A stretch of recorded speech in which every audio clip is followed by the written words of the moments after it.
નમસ્કાર, હું છું પ્રેરણા. આપ જોઈ રહ્યા છો ઇન્ડિયા ન્યૂઝ ગુજરાતના મહત્વના સમાચારની શરૂઆત કરી જામનગરથી.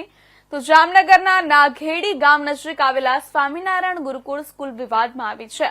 ચોથા ધોરણમાં અભ્યાસ કરતા વિદ્યાર્થીને સ્પોર્ટ્સ ટીચરે બ્લેડ વડે વિદ્યાર્થીના વાળ કાપ્યા. વિદ્યાર્થીએ માથામાં તેલ નહીં નાખતા શિક્ષકે બ્લેડ મારી મુંડન કરવાનો પ્રયાસ કર્યો. વિદ્યાર્થીના વાલીએ શિક્ષણાધિકારીને લેખિતમાં ફરિયાદ કરી. શિક્ષણાધિકારી દ્વારા વાલીની ફરિયાદને આધારે તપાસ કરવામાં આવી. હાલ આ બનાવ બાદ શાળા સંચાલકો દ્વારા શિક્ષકને શાળામાંથી બરતરફ કરવામાં આવ્યો છે.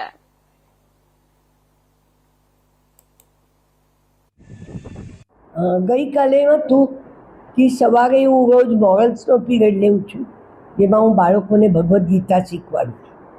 તે પીરિયડ લઈને પછી હું બહાર ગઈ હતી, મારું થોડું કામ હતું અને હું 1 વાગે આવી ત્યારે સ્કૂલ છૂટી ગઈ હતી અને બસ નીકળી ગઈ હતી અને બધા શિક્ષકો પણ નીકળી ગયા હતા.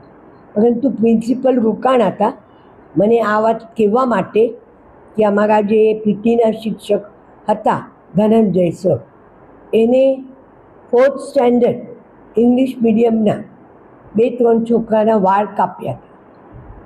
હવે એ કાપવાનું કારણ એને એમ કીધું હતું, મને નહીં ટીચર, કે તમે વાળ અમે વધારવા છોકરાને દેતા નથી.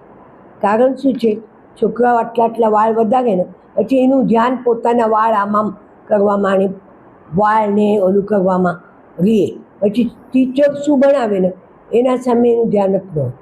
એટલે આમાં નિયમ જ છે કે વાળ ટૂંકા રાખવાના, કપાળ ઉપર વાળ આવવા જોઈએ નહીં.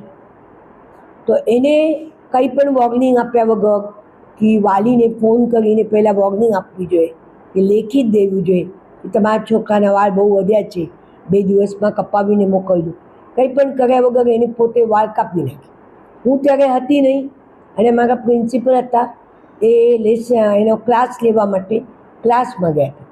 એ ક્લાસમાંથી બહાર આવ્યા પછી એને ખબર પડી, એટલે એને ટીચરને પૂછ્યું કે શું વાત હતી, તમે એમ કર્યું એ તમે બહુ ખોટું કર્યું છે. એને ઠપકો આપ્યો.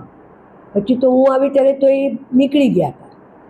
પછી એને મને બધી વાત કરી પ્રિન્સિપલ કિંજલબેને, અને મેં એને તરત જ ફોન કર્યો.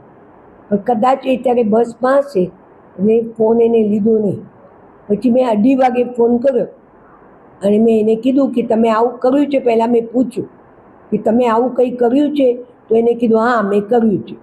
મેં કીધું કાલથી તમે સ્કૂલે આવતા નહીં, તમને આ બધું કરવાનું તમને કોને પરમિશન આપી, કોની રજાથી તમે આ બધું કર્યું પોતાના મનથી, એટલે કાલથી તમે સ્કૂલના પગથિયા ચડતા નહીં.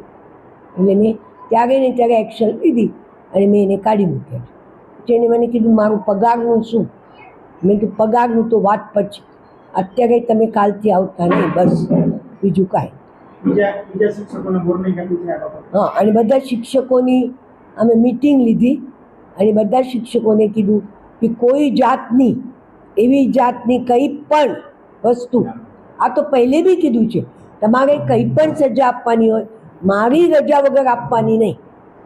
પહેલાં મને કહેવાનું કે આ છોકરો આમ કરે છે તો એનું અમે શું કરીએ, તો હું તમને કહીશ. બરાબર?